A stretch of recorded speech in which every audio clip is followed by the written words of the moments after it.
Assalamualaikum. Selamat datang di channel Welly Agni.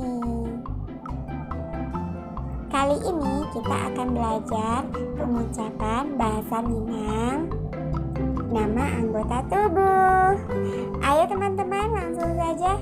Yang pertama adalah kepala. Kepala menjadi kapalo. Kapalo. K di sini akan berubah menjadi K. Pa akan tetap dan La akan menjadi Lo. Jadi kepala menjadi kapalo. Kapalo. Yang kedua adalah rambut. Rambut akan menjadi rambut. Rambut.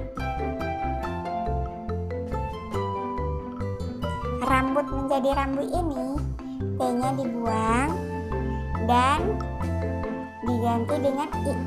Jadi rambut. Rambut.